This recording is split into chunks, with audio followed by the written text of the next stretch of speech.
A história começa com nosso protagonista todo acabado, enquanto uma voz grita perguntando o que ele está fazendo. A partir daí, uma garota manda Crouch se apressar e roubar a maldição que está afetando o Lord Arthur.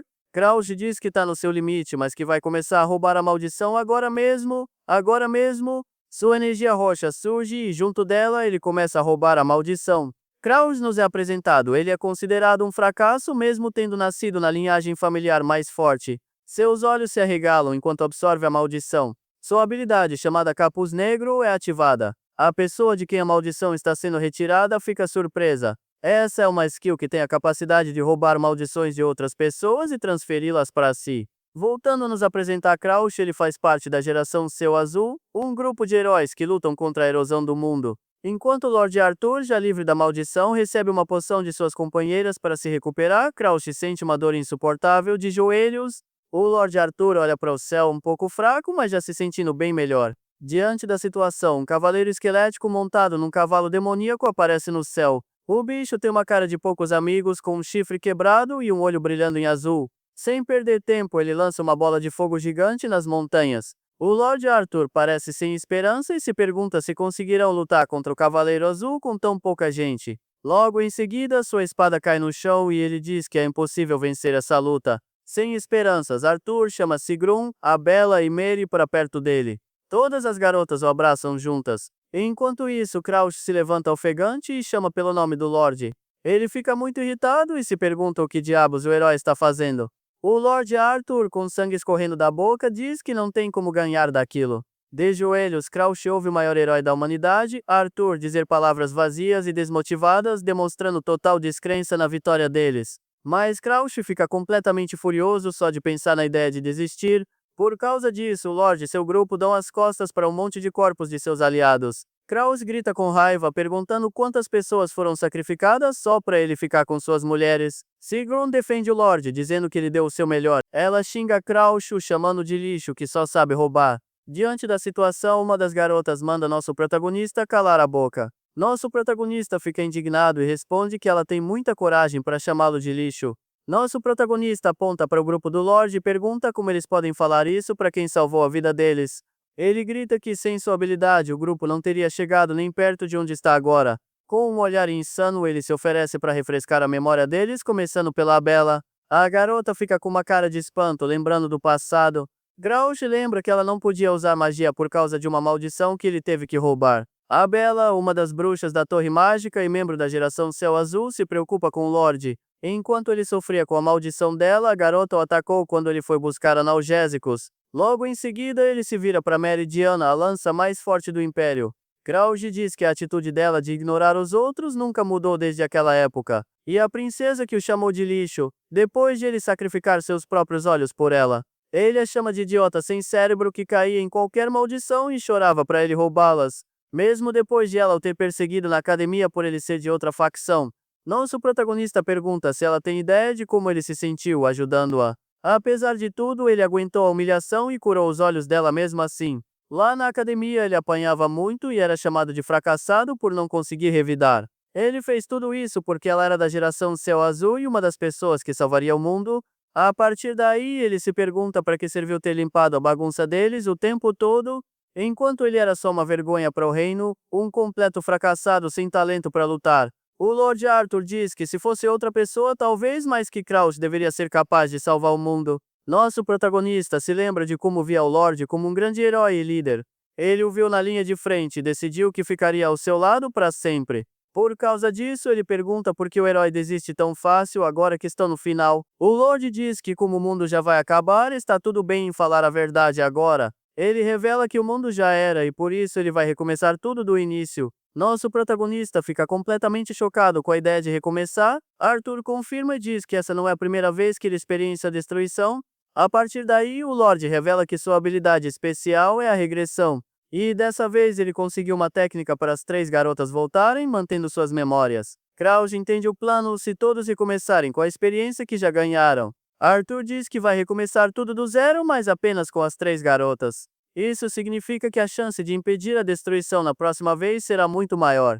Nosso protagonista fica sem entender e pergunta o que vai acontecer com ele. Ao ouvir isso, o mundo do nosso protagonista desaba completamente. Com um sorriso sádico, Lorde se prepara para dar a pior notícia possível. Ele simplesmente diz que Crouch não é mais necessário para os planos dele. O Lorde admite que a habilidade Capuz Negro do rapaz foi bem útil. Afinal, ela podia roubar maldições impossíveis de quebrar de outra forma. Mas Arthur questiona qual o sentido de regredir com alguém que já está todo quebrado. Sendo assim, ele acha muito mais eficiente pegar uma versão nova e limpa do Crouch na próxima vida. Nosso protagonista entende que ele foi usado como um item descartável o tempo todo. Ele percebe que o plano era descartá-lo desde o comecinho. Desesperado, nosso protagonista tenta impedir o grupo de ir embora. O Lorde ainda diz que o usará na próxima vida e na outra depois dela, se despedindo cinicamente. Mas já era tarde e ele se lembra que no fundo já sabia que isso aconteceria. Em um último ato de desespero, ele grita para Arthur o levar junto. Afinal, se Arthur fosse um amigo de verdade, ele não teria deixado Crouch ser ignorado por todos. Aos poucos, sua consciência começa a se esvair junto com suas forças. Nesse ritmo, ele percebe que vai morrer antes mesmo do mundo acabar. Mas nosso protagonista se recusa a aceitar esse final patético. Diante da situação, ele decide arriscar tudo e ativa sua habilidade. Ele se lembra que o Capuz Negro pode roubar habilidades e não apenas maldições. Enquanto isso, Arthur e as garotas continuam o processo de regressão. Logo em seguida, uma energia sombria sai do corpo de Crouch e avança. A energia roxa envolve completamente o corpo do Lord Arthur. Com um sorriso vitorioso, ele percebe que seu plano funcionou. Seu objetivo é um só: roubar a habilidade de regressão daquele traidor.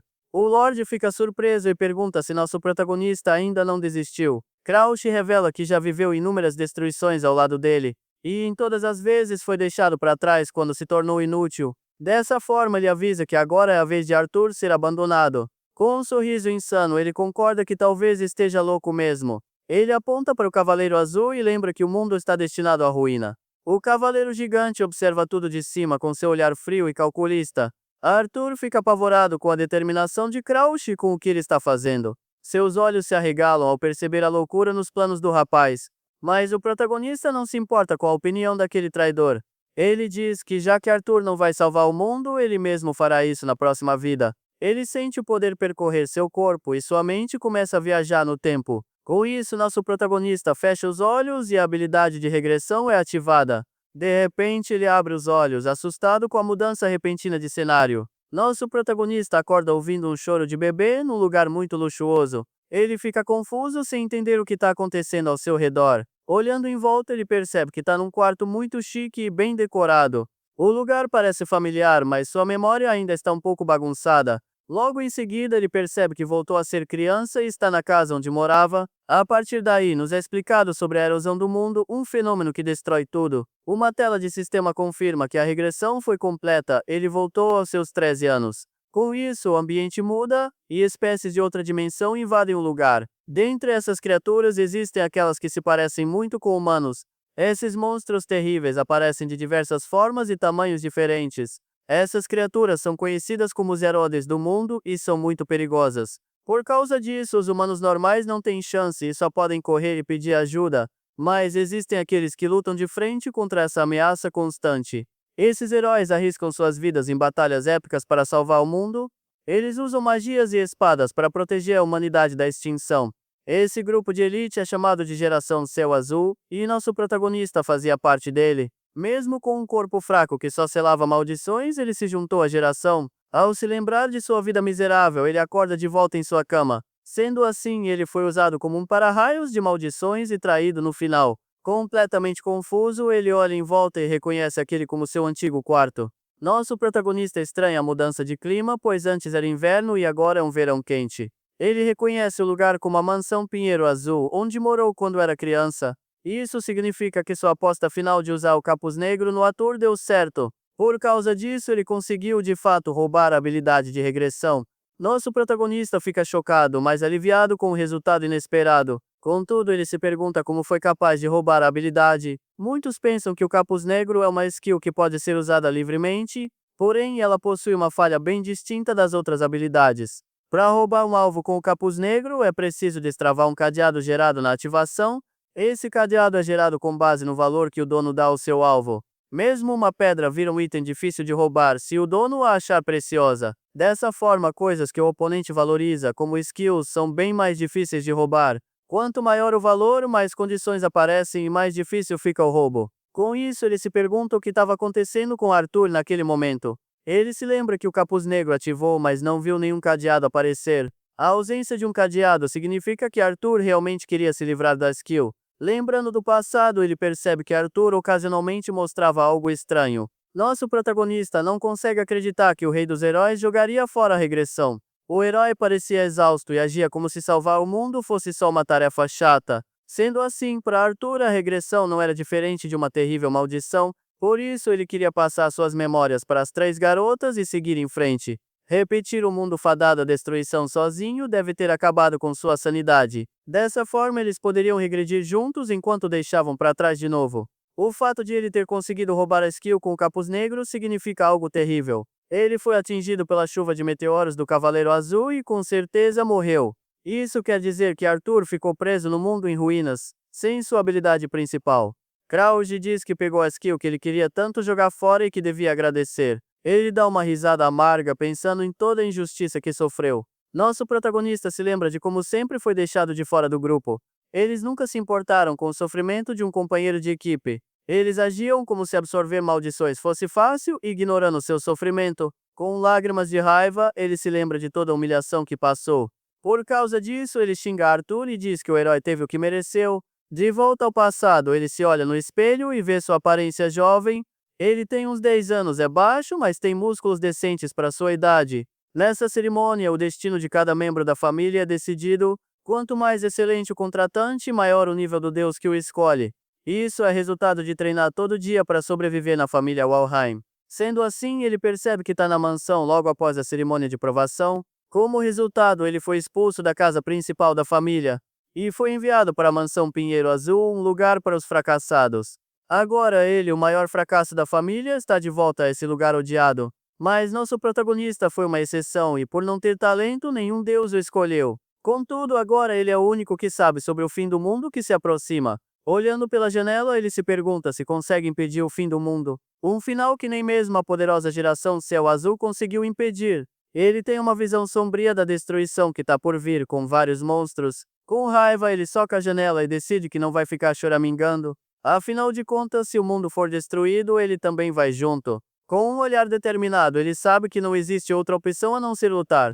Não é sobre poder ou não, ele precisa impedir, pois lutou muito para isso. Sendo assim, o primeiro passo para impedir a destruição começa agora mesmo. De repente, uma voz o chama de jovem mestre e um velho mordomo aparece. Nosso protagonista fica feliz ao ver Ariodo e percebe que ele ainda está vivo. Ariodo era o único mordomo da mansão e cuidava dele, mesmo sendo um fracasso. Mas ele se lembra que Ariodo foi quem o envenenou a mano de seu irmão. Com um olhar insano, ele se pergunta quando o velho planeja usar o veneno. A partir daí, ele se lembra de várias outras pessoas que o traíram. Foi esse mordomo que aos 14 anos o fez beber veneno, ensinando a primeira traição. Até mesmo seus familiares o desprezaram e o trataram como um completo inútil. Dois homens ficam chocados com a força da garota de apenas 15 anos que derrota os cavaleiros. Os dois homens comentam sobre o talento dela, que só aparece a cada 1000 anos. Essa é Charlotte Walheim, a meia-irmã mais velha do nosso protagonista e uma verdadeira santa da espada. Seus olhos brilham de ódio e ele jura que vai aniquilar toda a linhagem dela. Enquanto isso, outro meio-irmão, Beroken Walheim, parece bem incomodado com os elogios para a garota. Mas ele sabe que Charlotte é um risco muito grande e sua mãe também é bem poderosa. Sendo assim, só resta uma opção para ele, o fracassado inútil da família. Ele decide que vai começar seu plano se livrando do nosso protagonista primeiro. Berokin fala com Ariodo e diz que o caminho do mordomo também está bloqueado por causa de Crouch. Ele oferece um veneno e promete resolver os problemas da filha e as dívidas de Ariodo em troca. O mordomo fica hesitante e diz que criou Crouch como um filho e não pode fazer isso. Com uma voz fria, Berokin apenas chama o nome de Ariodo para pressioná-lo. Diante dessa escolha impossível, Ariodo não tem outra opção a não ser aceitar. Ele então pergunta se o mordomo vai escolher o filho de outra pessoa em vez de sua própria filha. E assim, o mordomo envenena a comida do nosso protagonista, selando seu destino. A mão do mordomo treme enquanto ele se prepara para cometer o ato. Nosso protagonista olha chocado para Ariodo, que está ferido em seus braços. Com suas últimas forças, Ariodo pede desculpas ao jovem mestre que tanto amava. Ele lamenta ter traído o garoto que considerava como seu próprio filho. Logo em seguida, sua mão cai sem vida no chão, marcando o fim de sua jornada. Na verdade, Ariodo não aguentou a culpa e comeu o ensopado envenenado. Desolado, nosso protagonista se pergunta o que ele fez para merecer tanto sofrimento. De volta ao presente, Crouch confronta o mordomo que se faz de desentendido, mas o rapaz pergunta se ele realmente achou que ele não saberia de nada. Ele percebe que está encurralando o mordomo de novo e decide mudar de tática. Nosso protagonista diz que se ele não fosse um fracasso, Ariodo nunca teria recebido tal ordem. Ariodo fica confuso, pois esperava que o garoto chorasse ou ficasse com raiva dele. Contudo, a reação do jovem mestre é completamente diferente do que ele imaginava. Em vez disso, Crouch o convida para segui-lo, deixando o mordomo bem surpreso. Nosso protagonista então dá uma ordem bizarra e manda Ariodo cortar a parede. Sem hesitar, Ariodo se posiciona para atacar a parede com toda a sua força. Crouch desafia o mordomo dizendo que cortar a parede devia ser fácil para ele, e Ariodo concorda na hora. A arma parece bem poderosa e está mais do que pronta para o ataque iminente. A partir daí, ele saca uma espada gigante que brilha com uma aura roxa bem intensa. Com um movimento rápido, ele lança um corte certeiro contra a parede da biblioteca. O resultado é um buraco perfeito, revelando uma passagem secreta, e Crouch elogia o corte. O mordomo encara o garoto e pensa que ele está agindo como se já soubesse de tudo. Ariodo fica chocado com a passagem secreta enquanto nosso protagonista parabeniza o bom trabalho. Ele percebe que o jovem mestre está totalmente diferente de como era até o dia anterior. Nosso protagonista encara a porta e diz para não o fazer lembrar dos velhos tempos. Com isso, o garoto para em frente a uma porta trancada e o mordomo se pergunta o que aconteceu ali. Ele se lembra que depois de um incêndio tudo foi reduzido a cinzas naquele lugar. Mas dessa vez ele conseguiu voltar no tempo e chegou antes daquele desastre acontecer. Dessa vez ele vai testar a própria força e por isso ativa sua habilidade, o Capuz Negro. Diante da situação, o mordomo se oferece para cortar as correntes, mas Crouch diz que ele não pode fazer isso. Sombras sinistras saem de Crouch e avançam para devorar o cadeado da porta. Em um piscar de olhos, as correntes e o cadeado se quebram e o mordomo fica apavorado. Nosso protagonista joga o cadeado no chão e Ariodo pergunta se ele fez um contrato com Deus. Crouch pensa consigo mesmo que, naquele ponto da história, ele ainda não tinha nenhum contrato. Ele mente, dizendo que fez um pacto com um deus insignificante e que Ariodo pode contar ao pai dele. O mordomo fica completamente sem palavras com a resposta do jovem mestre. Ariodo lembra que até ontem o garoto tinha um olhar vazio que parecia ter perdido o sentido da vida. Ele pensa que Kraus tem o mesmo sangue da genial Charlotte e que agora ele também tem potencial.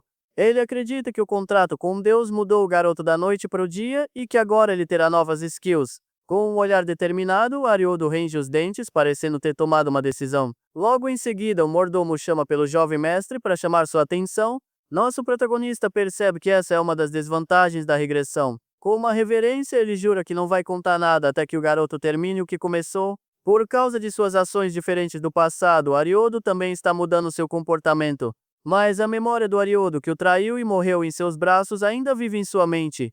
Ele decide que enquanto tá ali, o melhor a fazer é aumentar o número de peões que pode usar. Crouch se pergunta se Arturo deixou roubar a skill de propósito e então bola um plano para garantir a lealdade de Ariodo. Nosso protagonista diz para Ariodo fazer o que quiser, pois ele vai pensar no tratamento da filha depois. Com isso, a porta se abre com um brilho intenso, revelando o que tem lá dentro. Por agora, ele deixa claro que a prioridade total é a biblioteca secreta. Seus olhos se arregalam, completamente chocado com a visão que tem. Uma energia poderosa explode de dentro da biblioteca, jogando o rapaz para trás. Ele fica ofegante e suando frio, sentindo a pressão daquele poder imenso. Ele já viu muitas maldições, mas essa o arrepia e ele tem certeza que o manual dele está ali. Os dois olham para as estantes cheias de livros e veem uma aura de fogo sinistra saindo de uma delas. Logo em seguida, ele avista o livro certo e com um sorriso diz que o encontrou. Essa é a biblioteca secreta do Pavilhão Pinheiro Azul, onde ficam as memórias dos ancestrais fracassados. Não são skills, mas sim o produto de humanos que registraram manuais para atingir o poder máximo. No começo, qualquer um podia entrar, mas o lugar se tornou secreto por causa de uma pessoa. Essa pessoa é ninguém menos que Valles de Marisheim, o ancestral mais temido da família. Valles era conhecido como o pior fracasso na história da família Walheim, mas ele foi consumido pela erosão do mundo e se tornou a pessoa mais forte. Nosso protagonista range os dentes, pois o manual secreto foi deixado por esse fracassado. Com um sorriso, ele pega o livro e diz que demorou, mas que agora o manual é dele. Seu nome completo era Demaris Walheim, o ancestral mais poderoso de todos. Ele foi ao mesmo tempo o maior fracasso e a figura mais forte da história da família. Na sua época, os maiores magos do mundo tentaram desafiar seu poder imenso, contudo, ele destruiu a magia deles com uma única mão sem o menor esforço. Com um sorriso sádico, ele dominou todos os seus oponentes com facilidade. A sua técnica secreta era conhecida como veneno de sangue extremo. Ao absorver a erosão, ele usava uma técnica secreta de loucura para usar o poder. Uma de suas vítimas fica caída enquanto é revelado que ninguém conseguia pará-lo. Crouch segura o livro e se pergunta se Demaris enlouqueceu por não controlar a erosão. Com isso, as duas forças opostas se chocam em um confronto de poder. Com o livro em mãos, ele percebe que pode usar o mesmo princípio para o veneno de sangue. Ele lembra que quando foi atingido pela maldição, usou o capuz negro para enfraquecê-la. A ideia é roubar uma maldição que controla surtos e usá-la para neutralizar a outra. A partir daí, uma nova energia surge dessa fusão, criando algo totalmente novo. Nosso protagonista percebe que pode ficar tão forte quanto Demaris usando esse método. Ele então se vira para Ariodo e o chama pelo nome para dar suas próximas ordens. A partir de hoje, ele ordena que ninguém entre na mansão Pinheiro Azul de jeito nenhum. O mordomo aceita a ordem sem questionar e sai rapidamente para cumpri-la. Afinal de contas, o seu verdadeiro mestre a partir de agora é o jovem Crouch. Ariodo decide que vai pagar sua dívida com o jovem mestre, recusando a proposta de Berokin. Em outro lugar, Berokin fica furioso e rasga tudo ao saber que Ariodo recusou sua oferta. A mulher chamada Lilith também parece ter um olhar cheio de ressentimento. Ele olha um jornal sobre a genial Charlotte e reclama que ela e o fracassado o irritam muito. Ele culpa o sangue da mãe de Charlotte por ter atrapalhado sua linhagem direta com a irmã Lilith. Por causa de toda essa frustração, Berokin range os dentes de pura raiva. De repente, um servo aparece atrás dele perguntando se o mestre Berokin o chamou. O servo volta e diz que não pode entrar, deixando Berokin bem confuso com a situação. Berokin manda seu servo ir até a mansão e investigar por que o mordomo mudou de ideia. Ele explica que o mordomo do jovem mestre bloqueou a entrada e não deixa ninguém passar. O rapaz está completamente focado em seu treinamento para ficar mais forte. Berokin fica furioso ao saber que o mordomo não deixaria nem o chefe da família entrar. Ele xinga Crouch de fracassado arrogante enquanto nosso protagonista medita numa aura roxa. Com um soco, ele sente o poder e se pergunta se finalmente chegou ao nível de especialista. O segundo é o especialista, a linha que divide os gênios dos comuns. Existem vários reinos de aura. O primeiro é o de usuário, onde se aprende o básico. Ele pensa que Charlotte, com apenas 2 anos a mais, já é quase uma mestra de aura. Mesmo sendo um monstro de talento, ela não conseguiu evitar a destruição. Ele se compara com a irmã e se pergunta se pode proteger o mundo nesse ritmo. Diante da ruína do mundo, a garota foi completamente impotente e não pode fazer nada. Nosso protagonista fica pensativo e olha para o chão com um olhar bem sério. Uma voz ecoa em sua mente dizendo que ele não vai saber se não tentar. Mas agora as coisas são diferentes e mesmo que ele não se compare a Charlotte, ele se consola pois antes da regressão nem conseguia usar a aura por causa da maldição. Nosso protagonista pode crescer com um manual secreto deixado por outro fracassado como ele. Com um sorriso determinado, ele afirma para si mesmo que pode ficar muito mais forte. Nosso protagonista pega a toalha e diz que não é nada demais para fazer tanto alarde. Ariodo aparece com uma toalha e o parabeniza por ter alcançado o nível de especialista. Uma visão dele mais velho com uma aura poderosa aparece e ele diz que isso é o suficiente por agora. Enquanto se seca, ele pergunta ao mordomo por que ele estava esperando ali naquele lugar. Ao ouvir isso, nosso protagonista fica completamente chocado e sem reação. Ele se lembra dela como Bianca, o demônio branco, uma figura bem temida no futuro. Ela se tornou líder dos Heroders e derrotou um dos 10 mais fortes do céu. O mordomo se curva e anuncia que sua noiva, Lady Bianca Hardenhart, chegou na mansão. Olhando para a garota no portão, ele percebe que se trata de um casamento político. Mas agora ela é apenas a filha mais nova da família Hardenhart, uma garotinha normal. É um acordo onde a família Walheim se livra de um inútil e ganha uma aliança com o Norte. Com um sorriso, nosso protagonista pensa que os dois estão sendo convenientemente usados por suas famílias. Por causa da influência de sua mãe, que foi amaldiçoada, ela nasceu com um grande problema. Bianca Hardenhart é a filha mais nova da família que governa o norte do continente.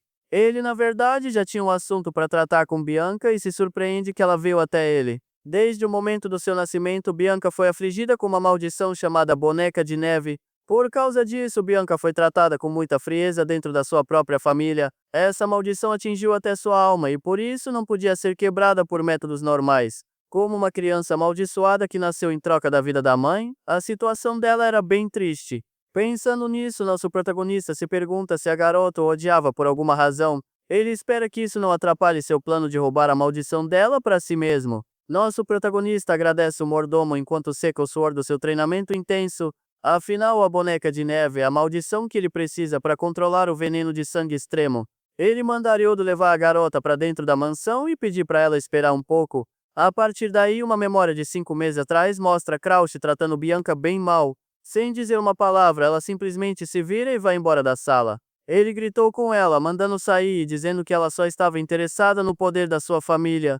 A garota fica com uma expressão triste, mas ao mesmo tempo bem séria depois da humilhação. Bianca pensa consigo mesma que não foi até ali porque queria estar com ele. Ele a segura pelo queixo e a chama pelo nome de uma forma bem fria e calculista. Em um flashback, seu pai diz que para a família sobreviver, ela precisa se casar com Walheim. A garota sabe que o destino de sua casa depende dela e que precisa fazer o que for preciso. Se não fosse pelo casamento arranjado, ela nunca lidaria com um perdedor cínico como Crouch. A menina aperta sua roupa com força, demonstrando toda a sua frustração e raiva.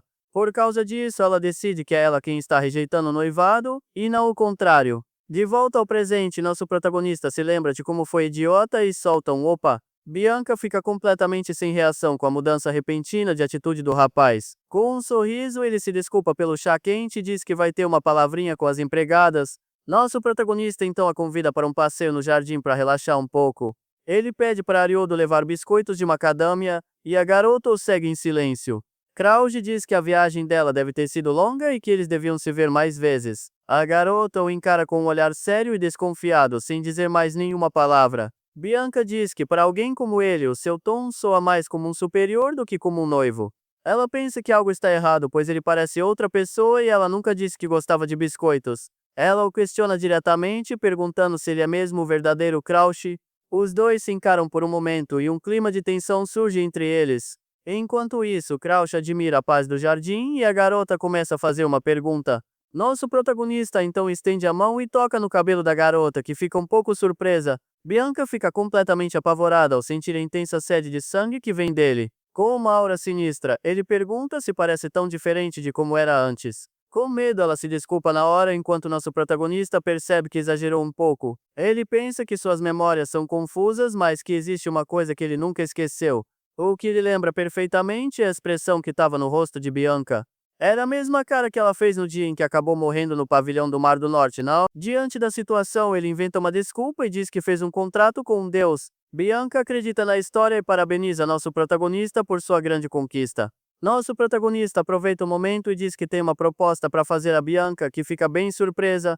A garota pensa que ele vai pedir para anular o noivado, deixando o rapaz indignado com a ideia. Ele se desculpa dizendo que entende se ela não quiser se casar com ele, e Bianca o acha muito inseguro. Com um olhar sombrio, a garota o encara e diz que é a noiva dele. Logo em seguida, ela afirma com toda certeza que isso não vai mudar de jeito nenhum. Nosso protagonista fica emocionado e se pergunta quando foi a última vez que ouviu palavras sinceras. Sendo assim, ele se recompõe e diz que com sua nova habilidade despertada, ele pode fazer algo. Com um sorriso, ele estende a mão e revela que quer pegar a maldição da boneca de neve dela. Bianca pensa que como ele é um fracassado, deve ter problemas com a família. A garota fica chocada e lembra que até os maiores especialistas falharam em tirar a maldição dela. Ela pergunta se ele vai pegar a maldição e ele diz que sim e que pode até anular o noivado em troca. Por causa disso, ela acredita que ele está tão cansado de tudo que quer apagar seus sentimentos. A garota fica preocupada e se pergunta se o rapaz pode estar com algum problema mental.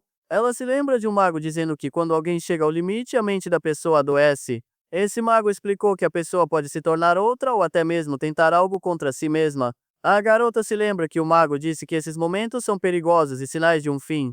Ele aconselhou a ficar ao lado da pessoa e, por causa disso, ela segura a mão do rapaz. Bianca diz que ele vai superar isso e que não precisa de uma maldição para controlar suas emoções. Nosso protagonista fica completamente sem entender nada e diz que ela está confundindo as coisas. Ela avisa que vai visitá-lo sempre e ele pergunta por quê, já que ela o odeia. A garota diz que não pode abandonar alguém em perigo e ele percebe que ela não negou odiá-lo. Já que ela não vai cooperar de jeito nenhum, ele decide usar sua habilidade para roubar a maldição. Nosso protagonista entende que ela é bem cabeça dura, mas que entendeu tudo completamente errado. Sua skill Lockboard é ativada e uma energia roxa envolve completamente a garota. A condição para roubar a maldição é bem simples, se tornar um amigo da Bianca. A partir daí, uma energia poderosa se manifesta nas mãos dela que se prepara para o pior. Com isso, uma condição de desbloqueio aparece, e nosso protagonista leva um grande susto. Ele percebe que é um cadeado duplo e que a maldição é parte dela desde que nasceu. Sendo assim, ele a manterá por perto para impedir sua transformação e achar uma brecha. Ele acha que ser amigo dela é mais difícil que ser noivo, já que a garota não tem emoções. Ele pensa que pode impedir a transformação dela e pegar a maldição matando dois coelhos com uma cajadada só. Por causa disso, melhor é ouvir o que ela tem a dizer. E ele aceita, dizendo que vai gostar de vê-la mais vezes. A garota diz que vai falar com o pai dela primeiro e que depois ela volta. Ele a vê partir e pensa que até lá vai ler os manuais secretos e que as coisas vão ficar bem corridas. No dia seguinte, ele vê uma carroça cheia de caixas chegando na mansão. Logo em seguida, uma voz o cumprimenta, deixando nosso protagonista bem surpreso. A carroça para bem na frente do portão principal e vários homens começam a descarregar as coisas. É a Bianca que diz que decidiu começar a morar ali a partir daquele mesmo dia. Nosso protagonista fica completamente chocado com a notícia de que ela vai se mudar para lá. Algum tempo depois, ele acorda e percebe que tem alguém dormindo ao seu lado. Ele vê que é a Bianca dormindo tranquilamente e babando um pouco na sua cama. Com isso, ele boceja e avisa que as pessoas vão entender tudo errado se a virem ali. O rapaz se pergunta se a garota está dormindo ali de novo, como se já fosse costume. Bianca acorda, o cumprimenta e pergunta por que ele está ali, deixando o rapaz bem irritado. A partir daí, ele foca totalmente em seu treinamento para controlar a sua nova energia sombria. Nosso protagonista reflete que já se passaram alguns meses desde que Bianca veio morar com ele. Ele se lembra do dia em que a garota chegou e anunciou que viveria ali a partir de hoje. Ele ficou completamente chocado com a notícia dela, pedindo para que ele cuidasse bem dela. Ele perguntou se ela já tinha se mudado e a garota disse que sua família deu permissão na hora. Ele percebeu que, por não ter emoções, a falta da família não o afetava em nada. Preocupado, ele perguntou se ela ficaria bem longe da família com apenas 12 anos. Enquanto treinava, ele percebe que o tempo passou rápido e que o ano logo vai acabar. Sendo assim, ele pensou que essa poderia ser uma boa condição para eles se tornarem amigos. Antes da regressão, era essa academia que formava os membros da geração Céu Azul. Isso significa que a abertura da academia La Relum está cada vez mais próxima. Ao se lembrar de seus antigos companheiros, ele range os dentes de puro ódio. Com um sorriso maligno, ele diz que conhece as fraquezas deles e pode roubar suas skills. Contudo, ele percebe que seu talento está começando a atingir um limite. Ele fará 14 anos no ano que vem, então tem um ano para ficar mais forte. Por causa disso, ele se pergunta se o nível iniciante é o máximo que consegue com os manuais. Ao sair de seu quarto, ele a encontra sentada e pergunta se ela estava o esperando de novo. Para superar essa barreira, ele precisa roubar a maldição da Bianca e dominar o veneno de sangue. A garota confirma e diz que não pode deixá-lo sozinho, deixando nosso protagonista um pouco tenso. Nosso protagonista se pergunta quando ela finalmente vai começar a vê-lo como um amigo. Ele a convida para sair e brincar, mas Ariodo interrompe-o chamando de jovem mestre. Desde o verão, ela o segue para todos os lados como um passarinho, até mesmo para o banheiro. O mordomo anuncia que chegou um convite do Santuário Estelar e o rapaz fica curioso. Crouch lembra do evento e agradece ao mordomo pela explicação detalhada. Esse é o nome de uma festa para menores que acontece uma vez por ano para criar amizades. Com um olhar sério, ele começa a pensar sobre o que deve fazer a seguir. Ele pensa que antes da regressão era um recluso, e por isso suas memórias são meio vagas. O mordomo avisa que os outros participantes com certeza vão criticá-lo muito. Nosso protagonista aceita o convite e Bianca diz que também vai junto com ele. Ele acredita que seu irmão vai estar lá e decide para que Ariodo não seja manipulado de novo. Nosso protagonista diz que ela também pode ser alvo e sugere que talvez seja melhor ela não ir, mas Bianca se recusa a ficar para trás e diz que vai junto com ele de qualquer jeito. Afinal de contas, ela afirma com um brilho nos olhos que proteger seu parceiro é o dever de uma noiva. Nosso protagonista faz um carinho nela e diz que não perguntou como noiva, mas sim o que ela sente. A garota o encara com um olhar pensativo e percebe de novo aquela expressão de pena. Ela reflete que nos últimos meses o rapaz tem sido estranhamente gentil com ela. A gentileza dele foi tanta que ela nem se lembra mais da sua péssima primeira impressão. Ele sempre a trata bem, seja perguntando o que ela quer comer ou a cobrindo para não sentir frio. Esse calor a conforta, pois ela nunca foi tratada com tanto carinho em sua própria casa. Diante disso, ela o encara e diz com firmeza que não desgosta mais dele e que vai junto. Completamente sem palavras, ele apenas concorda com a decisão dela sem saber o que dizer. Bianca completa que não é como noiva, mas sim por vontade própria, deixando o rapaz chocado. Logo em seguida, uma carruagem se aproxima de um salão gigante, e ele pergunta se aquele é o Salão Garil. Enquanto Bianca dorme em seu colo, ele se pergunta se eles têm dinheiro para queimar alugando um lugar famoso. Afinal, os nobres são respeitados porque lutam contra a erosão do mundo no lugar dos plebeus. Contudo, ele se questiona se aqueles que só se importam com festas são mesmo o futuro de Staron. Nosso protagonista pensa que duvida muito que existam caras decentes no Santuário Estelar. Logo em seguida, o anunciante revela que o Lord Crouch e a Lady Bianca acabaram de chegar no salão. Crouch fica bem irritado por ter que se misturar com um bando de nobres falsos e bajuladores. As pessoas começam a fofocar sobre como a beleza do norte foi desperdiçada com o fracassado da família Walheim. De repente, um garoto com orelhas de gato percebe que alguém interessante da família Walheim apareceu na festa. Esse é Barack Hogma, o garoto tigre, um futuro membro da geração Céu Azul. Ele comenta com seus companheiros que, ao contrário dos outros ali, existem nobres de verdade também. Ao seu lado está Elfin Emilia, a pega com seus intensos olhos vermelhos. E por fim temos Anix Glaser, o arco de madeira, que se tornará um dos 3 heróis de Staron. Nosso protagonista percebe o olhar do trio e se pergunta qual a razão de tanto interesse nele. Ele logo se lembra de Charlotte se gabando de como ninguém conseguiu derrotá-la na festa anterior. Sua irmã usou seus poderes e chamou o Santuário Estelar de um completo depósito de lixo, e por ter achado tudo muito chato, ela disse ao pequeno Crouch que não voltaria no ano seguinte. Nesse momento, Bianca puxa a roupa dele para chamar sua atenção, pois ela notou o clima tenso. Bianca pede para Crouch não se importar com as vozes e ele diz que só estava se lembrando de Charlotte. De volta ao presente, o rapaz percebe pelo clima estranho que sua irmã já deve ter causado um alvoroço ali. Ele pensa em como a garota também está sendo xingada, mas se preocupa com ele e então faz um carinho nela. De repente, a multidão de nobres fica em choque e todos começam a cochichar uns com os outros. Nosso protagonista olha em volta e se pergunta quando ele vai chegar, torcendo para que não tenha faltado. O anunciante revela a chegada do Lord Darling Dunfelion, e nosso protagonista pensa que é só falar no diabo. Esse é o esquisitão do castelo do alquimista, o Lord Darling Dunfelion, que adora chamar a atenção. Ele começa a analisar as maldições do garoto com suas mãos, parecendo entender do assunto. Em um flashback, Dunfelion encontra nosso protagonista completamente coberto de maldições e fica chocado. Com um sorriso, ele diz que para as maldições de erosão ele sabe o que usar e que consegue resolver. A partir daí, ele agarra o rosto de Crouch e pergunta se o rapaz quer ser sua cobaia em troca da cura. Diante da situação, ele decide que vai apenas começar o tratamento por conta própria, sem permissão. Sem receber resposta, ele chacoalha o rosto do nosso protagonista e pergunta se ele não tem energia para falar. Uma energia estranha surge e Crouch fica apavorado, tentando desesperadamente pedir para ele parar. Mas Dunfelion não dá a mínima e solta um grito esquisito enquanto continua seu experimento. Esse foi o primeiro encontro dele com o homem que mais tarde seria chamado de o maior rei da alquimia do mundo. Nosso protagonista o empurra, gritando para ele sair de cima enquanto o Lorde Alquimista apenas dá risada.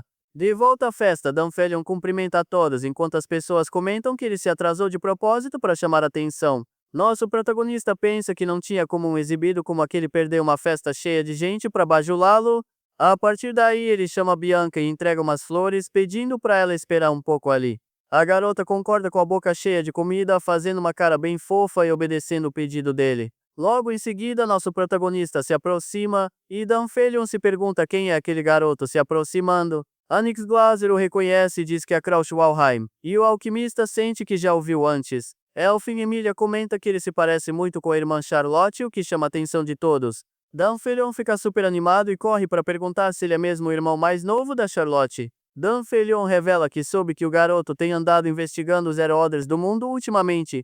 O rapaz pergunta se ele tem algum assunto ou se ficou encantado com sua beleza e o alquimista sorri. O Lorde Alquimista o chama de pirralho provocador com um sorriso bem malicioso no rosto. Com um sorriso, Crouch pergunta se, dizendo dessa forma, ele despertou um pouco de seu interesse. Em outro momento, Dunfelion olha algumas armas e pergunta a idade do nosso protagonista. Dunfelion pega uma espada e se prepara para testar as habilidades do nosso protagonista. Ele avisa que, já que conseguiu sua atenção, é melhor o rapaz estar preparado para o que vem a seguir. Crouch diz que tem 13 anos e o alquimista comenta que sua aura não parece a de uma criança.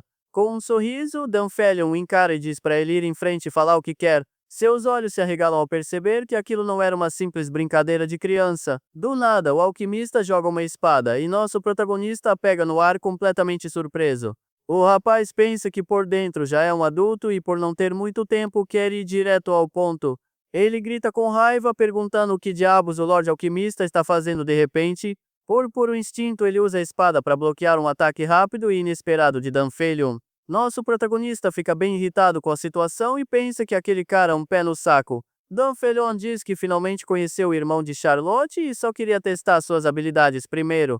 Enquanto continua a lutar, o alquimista o lembra que ele tinha algo a dizer e que está ouvindo. Com um olhar focado, nosso protagonista se prepara para revidar o ataque com toda a sua força. Danfelion fica chocado e pergunta como um fracassado sem skills consegue lutar daquele jeito. Crouch diz que treina todo dia e pensa que precisa usar uma técnica secreta para desestabilizá-lo. Danfelion fica chocado e pergunta o que um pirralho como ele sabe de alquimia para oferecer ajuda. Ele então menciona pesquisas sobre neutralização de maldições, deixando Danfelion completamente em choque. Com um movimento rápido, nosso protagonista se esquiva do ataque e avança com um passo certeiro. O Lorde Alquimista é pego de surpresa e recua ofegante com a velocidade do garoto.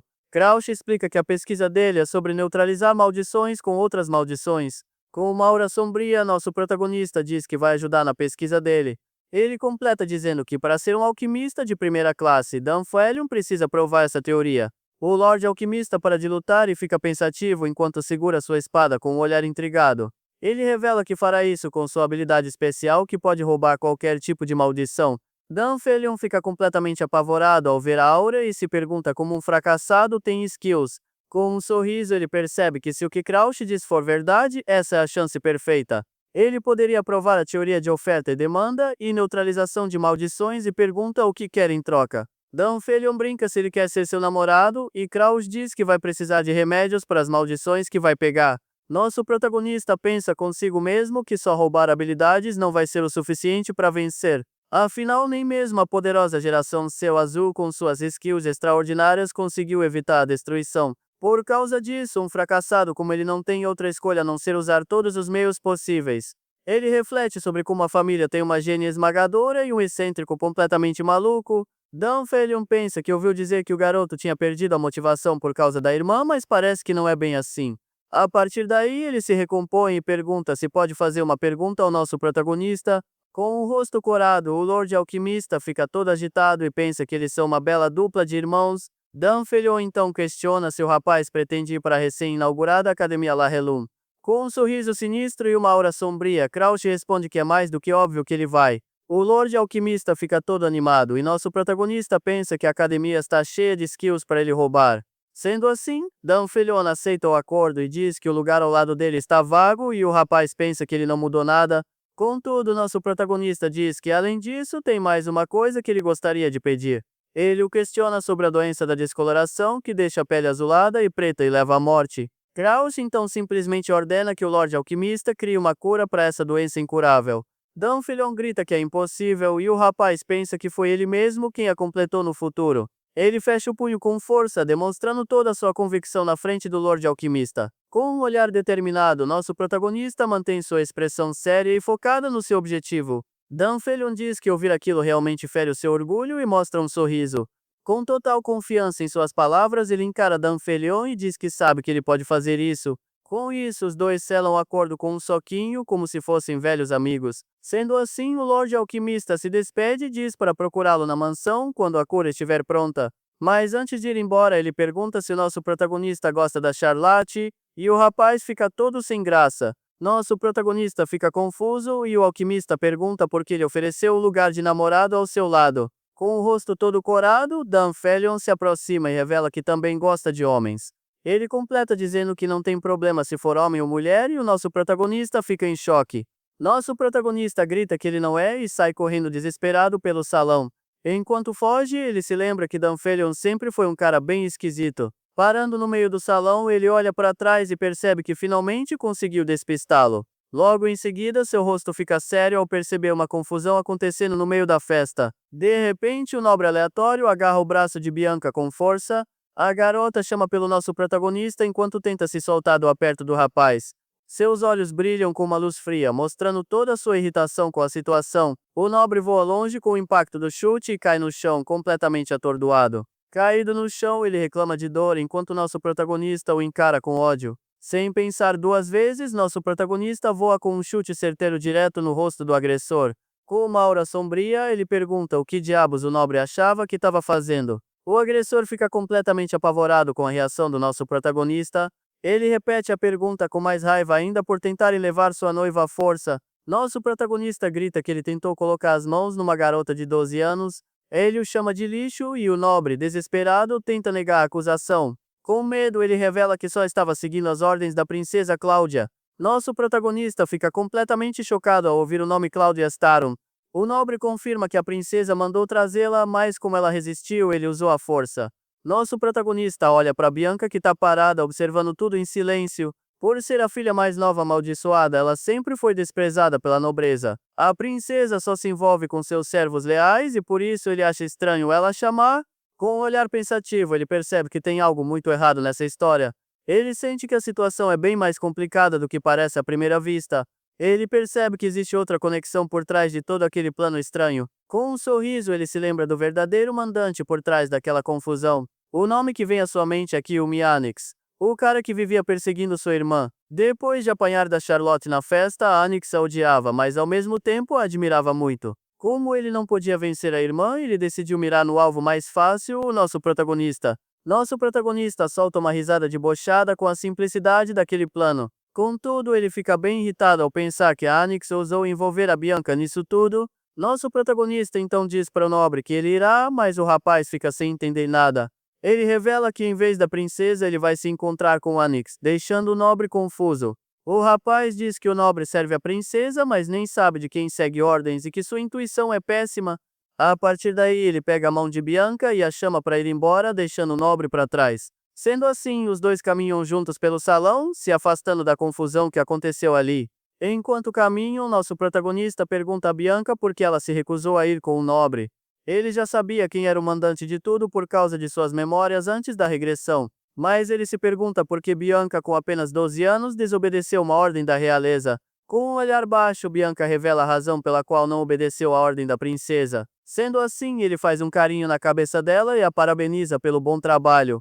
Ao ouvir isso, nosso protagonista fica tocado com a lealdade da garota e dá um sorriso.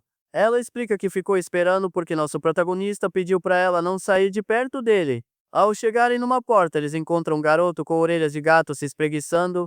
O rapaz o cumprimenta e nosso protagonista diz que veio ver o Anix. Ele parece bem animado e solta um "oh", como se estivesse esperando por eles. Barak confirma que Anix pediu para ele deixar nosso protagonista entrar se o visse. Nosso protagonista o reconhece como Barak Hogma, o garoto tigre, um futuro herói. Ele também se lembra que Barak é um espadachim duplo e tem uma personalidade bem instável. O garoto tigre o desafia para uma luta, e Kraus pensa que o combate é proibido ali. Por causa disso, ele pensa que as ordens de Anix o salvaram de um problema, mas Barak o chama. Barak diz que se lutou com a Charlotte, também pode lutar com ele, que parece mais fraco. Ele percebe que os olhos do rapaz não vão deixá-lo escapar tão fácil. Com um olhar determinado, ele decide que precisa resolver isso antes de encontrar Anix. Nosso protagonista lembra que Barak é mais forte que Anix e tem um estilo de luta imprevisível. Sendo assim, nosso protagonista aceita o desafio e fecha o punho com força.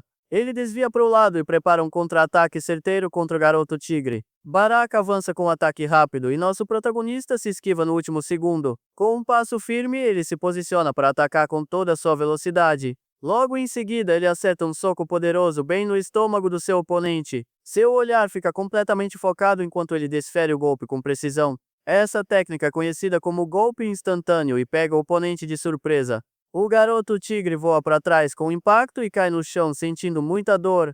Nosso protagonista fica de pé, observando o resultado do seu ataque rápido e eficiente. Crouch responde que foi ele quem o desafiou para a luta em primeiro lugar. Caído no chão, Barak reclama que o rapaz não está pegando nem um pouco leve com ele. Animado, Barak pede para continuar, mas antes pergunta se pode pegar sua arma. Nosso protagonista o encara sério e pergunta se ele realmente aguenta continuar lutando. Com o sangue escorrendo do nariz, Barak abre um sorriso, mostrando que a luta está longe de acabar. Barak fica completamente tonto no chão, sem entender o que acabou de atingi-lo. A partir daí, o garoto tigre apaga de vez e nosso protagonista fica de pé vitorioso. O golpe instantâneo foi criado por renegados e libera um poder destrutivo a curta distância. Bianca se aproxima e pergunta o que ele fez e o rapaz revela que usou uma arte secreta dos Valheim. Essa foi a única técnica recuperada de um incêndio e que já salvou a vida do rapaz inúmeras vezes. Ele diz que usou sua arte secreta mais forte e que Barak não deve acordar tão cedo.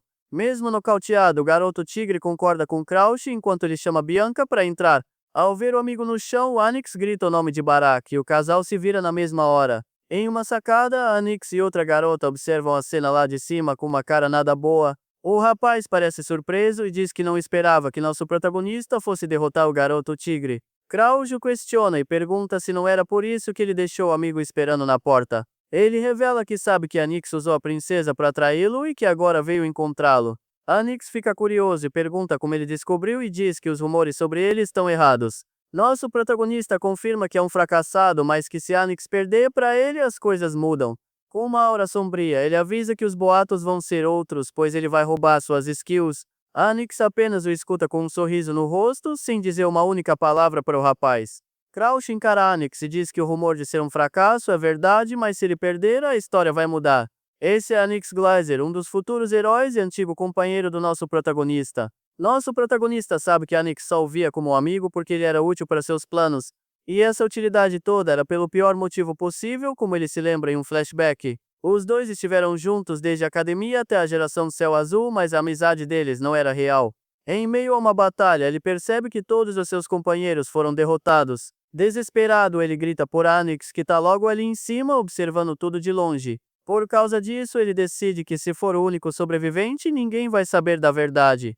Anix pensa que se descobrirem que a armadilha foi culpa dele, ele vai perder seu lugar no grupo. Anix revela que já existe uma briga interna e que Crouch seria expulso de qualquer jeito. Com um sorriso cruel, ele mostra que não tem a menor intenção de ajudar seu amigo. Cinicamente, ele agradece nosso protagonista por ter sido seu amigo até o fim. Sendo assim, ele decide culpar Crouch por tudo, já que ninguém gosta dele mesmo e o caso seria esquecido. Ao ouvir isso, o rapaz percebe a traição e se pergunta se eles realmente eram amigos. Anix o encara com um olhar frio e diz que é exatamente por isso que ele o odeia tanto. Com raiva, nosso protagonista grita que Anix nunca o viu como amigo e só estava perto por medo da Charlotte. Ele completa que o rapaz não tem habilidade, mas sua intuição é boa e sempre tenta achar um culpado. Sendo assim, ele diz que se a Charlotte vai se casar, a relação deles acaba ali e dá as costas. Mas Anix para e pensa que talvez essa seja a melhor coisa que poderia acontecer. Com um sorriso, ele diz que a Charlotte não ia querer um funeral e um casamento ao mesmo tempo e o rapaz o xinga. Aos poucos, nosso protagonista perde as forças e sua mão começa a escorregar do penhasco. Em seus últimos momentos, ele se pergunta se aquele seria mesmo o seu fim. De repente, Arthur aparece e o salva, perguntando se ele tá bem, e ali eles viraram um time. De volta ao presente, nosso protagonista pensa que aquele foi o começo de um novo azar. Com um sorriso, ele diz que o jeito de falar e o rosto do nosso protagonista, Anix foi expulso da geração por causa do Arthur e tentou se casar com a princesa, mas agora as coisas mudaram. Lembram muito a Charlotte e o rapaz percebe que Anix não mudou nada. Nosso protagonista manda ele não falar o nome da sua irmã e pergunta se eles se parecem. Logo em seguida, ele avança com sua aura roxa, pronto para atacar com tudo que tem. Nosso protagonista diz que é igual à irmã e que aceita qualquer luta que aparecer. Anix apenas o observa com um sorriso debochado no rosto sem se abalar. Nosso protagonista se apoia no galho e usa como impulso para o próximo ataque. Com isso, ele ataca, mas Anix cria um galho de madeira para se defender do golpe. Logo em seguida, ele salta e se prepara para atacar Anix de cima com tudo, mas o rapaz bloqueia o soco com o braço sem muita dificuldade aparente. Dessa forma, o garoto voa pelo ar sem conseguir controlar seu movimento. Anix evita com um chute forte, jogando nosso protagonista para longe dali. De repente, vários galhos surgem e prendem o corpo do nosso protagonista no ar. Ele consegue se soltar e pousa no chão, já bem irritado com toda a situação. Nosso protagonista pensa que no fim das contas, Anix é bem irritante mesmo. Anix o provoca e diz que ele devia usar uma arma, revelando sua técnica secreta. Essa é uma skill que fortalece e manipula plantas livremente usando sua aura. Nosso protagonista pega um dos galhos e pergunta se ele mandou usar uma arma. Com um sorriso, ele diz que vai lutar usando a própria madeira de Anix contra ele. Com um sorriso, Anix o subestima e pergunta se ele realmente acha que pode vencer. A partir daí, ele lança um ataque com vários galhos e o desafia a bloquear com o graveto. Nosso protagonista se move com agilidade, desviando de todos os ataques com facilidade. Anix fica completamente chocado e se pergunta como ele conseguiu se esquivar de tudo. Ele pensa que para um fracassado desviar assim, ele deve ter despertado o olho da mente. Com um sorriso, Kraus diz que para Anix ele é como um inimigo natural e que já o conhece. Ele revela que já viu as habilidades dele tantas vezes que até enjoou antes da regressão. Com uma aura verde, Anix se prepara para usar um poder muito maior que o anterior. Nosso protagonista o provoca e pergunta se ele tá pensando na Charlotte de novo, e Anix se irrita. Logo em seguida, ele lança uma rajada de energia que destrói tudo ao seu redor. Nosso protagonista salta para trás, se esquivando do ataque e pousando em segurança. Anix invoca um monstro de madeira gigante e avisa para o rapaz tomar cuidado com o que fala. Com um sorriso cruel, ele diz para o nosso protagonista ter mais cuidado da próxima vez. De repente, a garota que estava com Anix aparece desesperada, gritando para ele parar. Ela se preocupa, pois se o ataque acertar diretamente o nosso protagonista, as coisas vão ficar feias. O gigante de madeira avança com um soco poderoso que parece que vai acabar com tudo. Diante da situação, nosso protagonista apenas fecha os olhos e se concentra totalmente na luta. Ele se lembra de ter encontrado um livro de arte secreta bem fino na biblioteca da mansão. A técnica foi criada por um ancestral sem talento que treinou o mesmo golpe por 80 anos. Sendo assim, a arte exigia uma união total com a arma, algo muito difícil de se conseguir. A partir daí, o graveto brilha e ele diz que ele e a espada se tornaram um só. Contudo, por causa das maldições, Crouch já viveu algo parecido e conseguiu entender o segredo. Logo em seguida, ele lança um único corte de energia que divide o monstro de madeira ao meio. O gigante se desfaz em pedaços e o ataque sobe aos céus, mostrando o poder da técnica. A garota que estava com Anix e a Bianca ficam completamente chocadas com a força dele. Anix fica de queixo caído, sem acreditar que foi derrotado por um completo fracassado. Caído no chão em meio à poeira, ele ouve a voz do nosso protagonista o chamando. Crouch aponta o galho e avisa para ele não se empolgar tanto da próxima vez que for lutar. Com um olhar sério, ele manda o rival nunca mais ser convencido e pergunta se ele entendeu. Completamente humilhado, Anix cai de joelhos no chão sem ter como reagir ao que aconteceu. Contudo, nosso protagonista usou toda a sua energia naquele único golpe e agora mal consegue ficar de pé. Ele pensa que queria pegar leve para roubar a skill do Anix, mas se empolgou e agora não consegue nem se mover. Vendo a situação do rapaz, a Bianca corre desesperada para ajudá-lo antes que ele desmaie. Suas pernas começam a tremer e, de tão cansado, nem a sua voz consegue sair direito. A garota o abraça para dar apoio, mas o aperto dela acaba sendo um pouco forte demais para o estado dele. De repente, Dunfelion aparece e avisa que, se ela continuar assim, vai acabar com ele e que ele mesmo o carrega. Enquanto caminham pelo salão, todos fofocam sobre como o fracassado da família derrotou o Anix. A partir daí, o Lorde Alquimista pega nosso protagonista e o joga no ombro como se não fosse nada. Com um sorriso, Dunfelion percebe que os boatos sobre a vitória do rapaz já se espalharam por todo lugar. Com um olhar sério, o Lorde Alquimista se lembra de um detalhe importante daquela confusão. Ele se pergunta se o garoto é ousado ou só imprudente, mas sabe que ele ficará famoso depois disso. A expressão de ódio no rosto de Anix o preocupa, e ele sente que o rival vai tentar algo em breve. Já do lado de fora, ele avisa para o nosso protagonista que ele não pode morrer até ajudar em sua pesquisa. 9 semanas se passam e vemos o rapaz treinando pesado para se recuperar e ficar mais forte. Ele finalmente se livra dos danos do golpe secreto e está pronto para seu próximo passo. Ele se lembra de ter ficado pior que o Anix que desmaiou na carruagem na volta para casa. Por causa disso, ele lamenta não ter conseguido preparar o roubo da skill do rival. Com um olhar sério, nosso protagonista pensa nos dois jeitos que ele tinha para roubar a habilidade. O primeiro é o método padrão e o outro é fazer o oponente desvalorizar sua própria skill. Ele ia usar o segundo método no Anix, já que é mais fácil se você derrotar o oponente de forma esmagadora. Como o gigante de madeira foi derrotado com um só golpe, a dúvida na mente de Anix deve se espalhar. Sendo assim, ele tem certeza que mesmo que demore um pouco, a skill de recuperação do rival será dele. Ao ser derrotado por um fracassado que desprezava, Anix vai começar a duvidar do valor de sua habilidade. A partir daí, ele decide treinar o ano todo para superar os gênios na academia que se aproxima. Contudo, seus pensamentos são interrompidos quando Ariodo o chama na porta do quarto. Cansado, nosso protagonista diz que não pode mais ignorá-lo e manda o mordomo deixá-lo entrar. O mordomo avisa que seu irmão Beroquim chegou e que o rapaz já recusou suas mensagens 2 vezes. Exausto no sofá, Bianca oferece um copo de água, e ele agradece o gesto gentil da garota. A menina então se aproxima e diz que ele está cheirando a suor, deixando o rapaz surpreso. Com uma cara séria, Bianca pede para ele por favor não chegar perto dela então. Ele cheira a camisa e se pergunta se é por usar aura ou por se acostumar com o cheiro da erosão. Nosso protagonista fica surpreso com a atitude dela e a provoca por dar ordens ao seu noivo. A garota pergunta se ele vai se lavar e nosso protagonista diz que não, pois já vai se mexer de novo.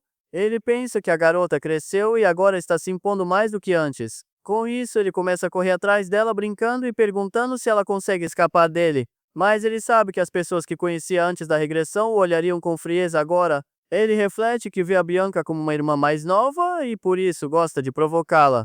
Uma visão de Arthur aparece em sua mente com um olhar bem sério e julgador. O herói o questiona se ele ficou mole com a paz e se acha que pode impedir a destruição assim. Nosso protagonista pensa no nome do seu antigo líder enquanto a imagem dele se desfaz. Ele não quer admitir, mas, tirando o final, Arthur sempre foi um herói que lutou na linha de frente. De repente, uma voz o interrompe e ele se pergunta o que o Arthur está fazendo agora. Berokin o encara com ódio e comenta que ele parece estar se divertindo bastante com sua noiva. Nosso protagonista se vira surpreso e responde que uma pausa às vezes é necessária. Berokin fica chocado, pois o garoto que morria de medo dele agora o encara e pergunta sobre a luta com Onyx. Nosso protagonista pergunta por que Berokin está ali, já que devia estar ocupado, e o irmão questiona essa afirmação. Com um sorriso, nosso protagonista diz que então seu irmão também deveria se preparar para o exame da academia. Berokin diz que ouviu que a academia La Reluna aceita alunos pelo exame sem se importar com o status social deles. Berokin fica completamente furioso e se pergunta se o rapaz está tentando provocá-lo com aquela sugestão. Por causa disso, ele debocha da ideia de estudar só porque o rapaz derrotou Onyx e chama aquilo de uma piada. Ele pensa em como a família Walheim é poderosa e temida e que ele é um descendente direto de toda essa linhagem. Nosso protagonista concorda, dizendo que para uma pessoa normal é natural se preocupar em entrar na academia. Berokin fica ainda mais irritado com a atitude calma do nosso protagonista diante de toda aquela situação.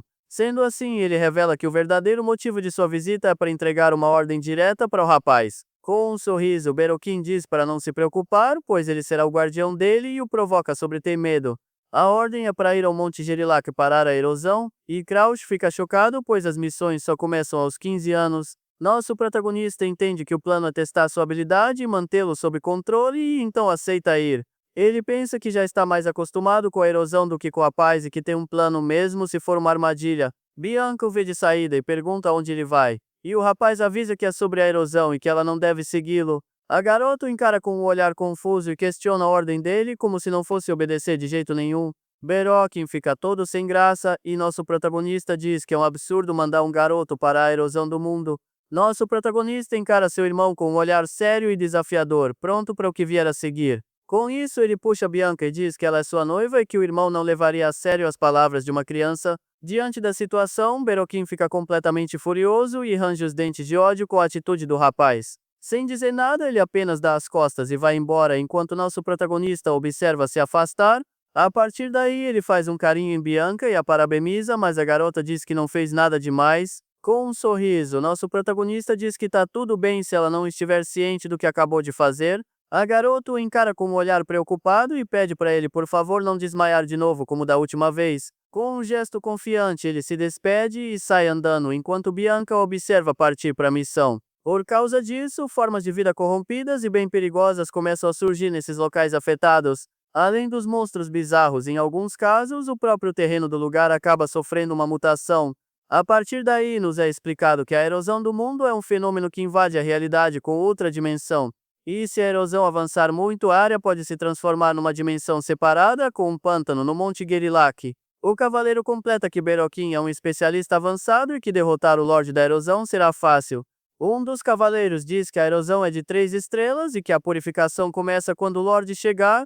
Outro cavaleiro comenta que uma erosão de 3 estrelas devia ser fácil para um esquadrão de especialistas. A partir daí, o irmão mais velho se aproxima e chama nosso protagonista pelo nome de uma forma bem séria. Nosso protagonista concorda sarcasticamente e pensa com quem diabos o irmão acha que está falando sobre a experiência. Com um olhar intimidador, ele revela que o trouxe ali para que o rapaz pudesse ganhar experiência em primeira mão. Com isso, ele reflete que seguiu Berokin mesmo com a pressão e que fez isso com apenas um único propósito em mente. Seu objetivo é testar um método provisório que ele desenvolveu para conseguir suprimir um possível surto de poder. Enquanto isso, os cavaleiros reclamam que os monstros não param de vir, e um deles aponta para algo na frente. Logo em seguida, um besouro gigante é cortado ao meio por um ataque sombrio e bem poderoso no meio da floresta. Nosso protagonista os avisa que a criatura não tem cabeça, mas morde e expande, e manda reforçar em aura. Um dos cavaleiros fica impressionado com a calma dele e pergunta se o rapaz já lidou com a erosão do mundo antes.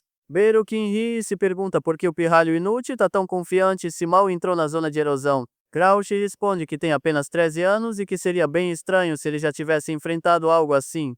Ele se lembra de quando entrou numa zona de erosão aos 15 anos e teve seu orgulho completamente destruído. Nosso protagonista pensa que essa situação nem se compara com a experiência que ele já tem acumulada. Com um sorriso, ele reflete que seu irmão não devia, de jeito nenhum, colocá-lo no mesmo nível que ele. Berokin fica completamente apavorado com a possibilidade de ser superado pelo seu irmão mais novo. Diante da situação, ele se lembra que se, hipoteticamente, o rapaz crescer como a Charlotte e o superar, enquanto ele corta vários monstros em pedaços com um único golpe de sua espada afiada. Por causa disso, Berokin fica completamente chocado e apavorado com essa terrível possibilidade. Ele se pergunta se o chamado fracasso da família Walheim, no final das contas, acabaria sendo ele. O rapaz avisa que eles estão quase no local onde o Lorde da Erosão se encontra naquele momento. De repente, nosso protagonista o chama pelo nome, interrompendo seus pensamentos sombrios. Contudo, nosso protagonista avisa que por isso mesmo eles precisam ser ainda mais cautelosos. Berokin diz que ele tem sorte, pois o Lorde parece ser o único inimigo e que parece mais fácil que o dele. Berokin grita para eles não se intimidarem e não deixarem as palavras de uma criança os abalar. Os cavaleiros ficam apavorados com a ideia de um Lorde de 3 estrelas que sustenta a corrupção sozinho. Ele completa que é só um 3 estrelas e que eles devem acabar logo com isso para poderem voltar para casa. Nosso protagonista percebe que os cavaleiros vão ficar bem sem ele e decide focar em sua própria tarefa.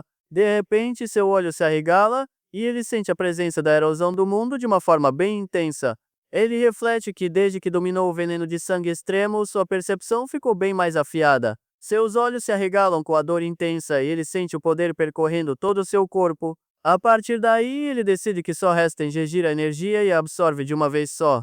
Logo em seguida, ele não aguenta a pressão e acaba cuspindo uma grande quantidade de sangue. Os cavaleiros se preocupam, mas ele diz que só tropeçou e Berokin se oferece para carregá-lo, mas ele recusa. Afinal, segundo o manuscrito, o primeiro passo é fundir sua aura com a energia da erosão. Com a mão suja, ele pensa que cuspir sangue era exatamente o que ele esperava que acontecesse. Depois disso, é preciso observar o fluxo dessa nova aura que circula sem parar pelo seu corpo. Aos poucos, a energia da erosão é absorvida e se funde, formando uma nova cor que não pode ser sobreposta. Seus olhos ficam vermelhos como sangue, mostrando o imenso poder que ele acabou de despertar. Nosso protagonista se assusta com a intensidade da energia e sente uma aura sombria saindo dele.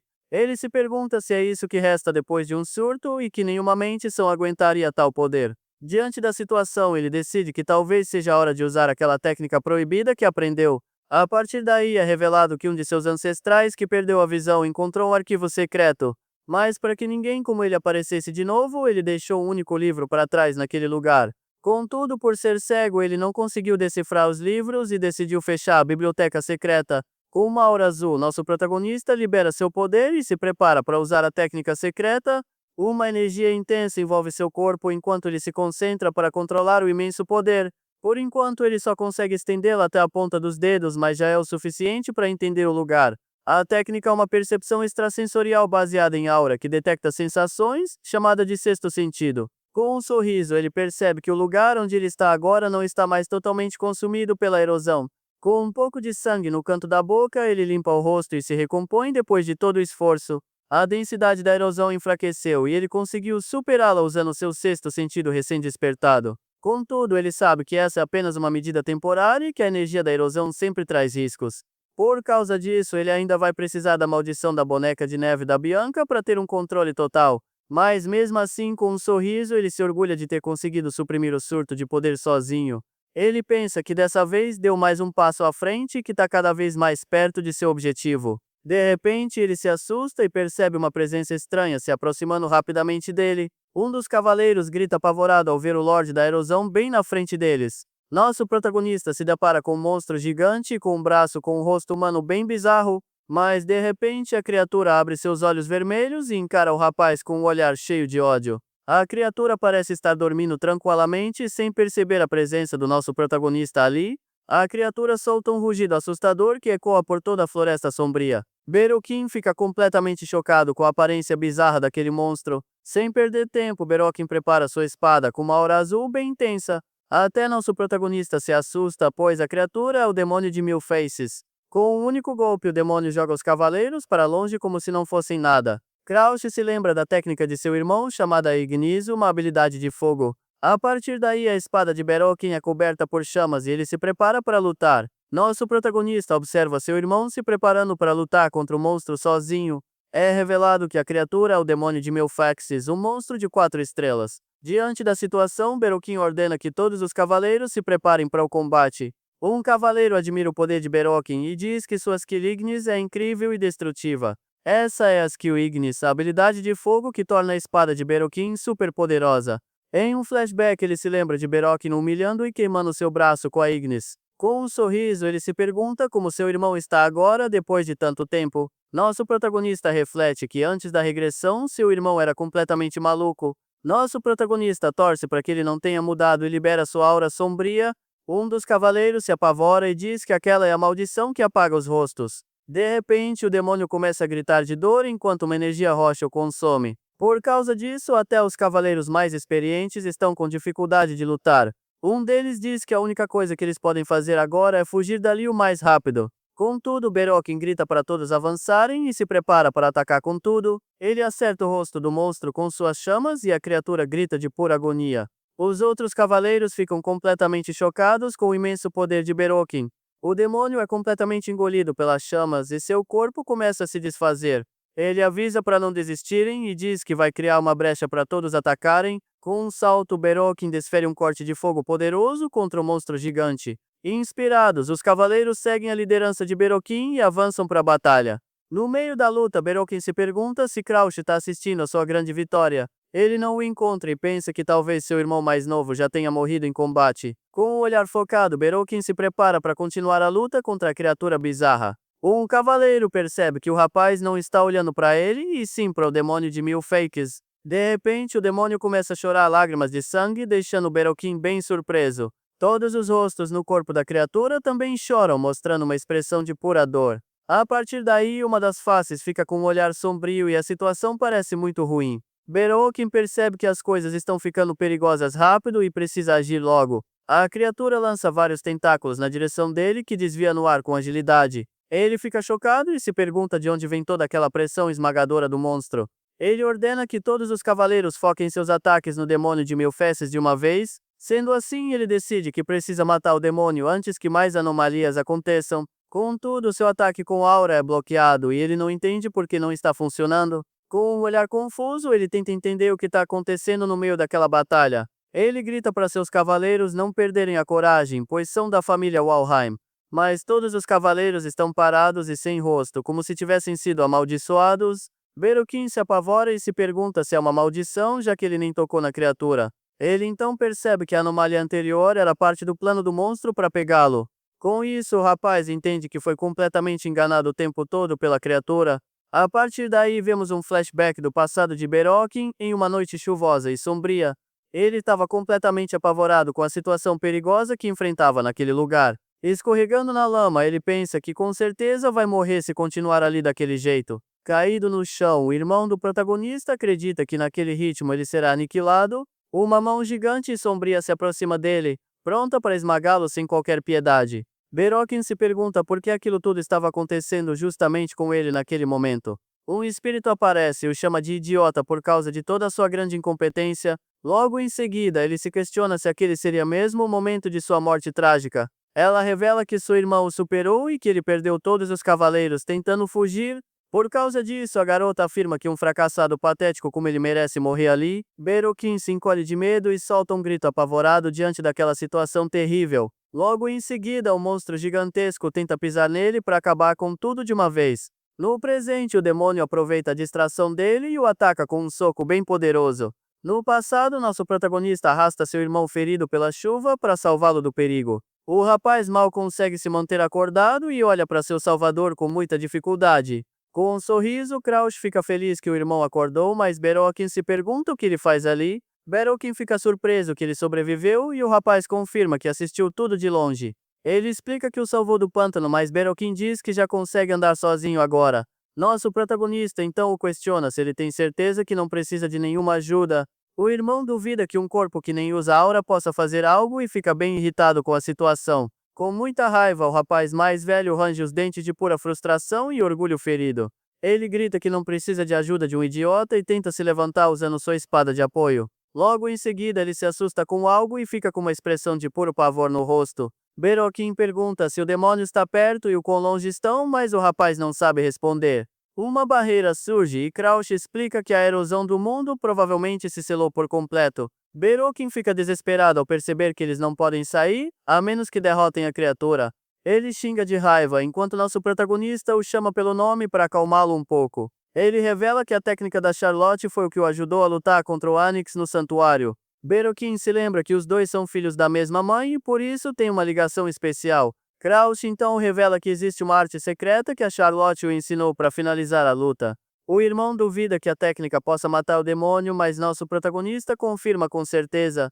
Mas ele apela para o orgulho do irmão e pergunta se ele confia na força da irmã deles. Ele estende a mão e diz que entende se o irmão mais velho não confia em suas habilidades. Crouch diz que é melhor arriscar e tentar lutar do que morrer dentro da erosão sem fazer nada. Berokin concorda na hora, pois sabe que a Charlotte é um gênio e suas técnicas são incríveis. Com um sorriso, nosso protagonista garante que seu plano não vai falhar de jeito nenhum. A partir daí, os dois se preparam para colocar a estratégia em ação naquela floresta sombria. Contudo, ele avisa que se o plano falhar, os dois vão acabar morrendo ali mesmo, sem escapatória.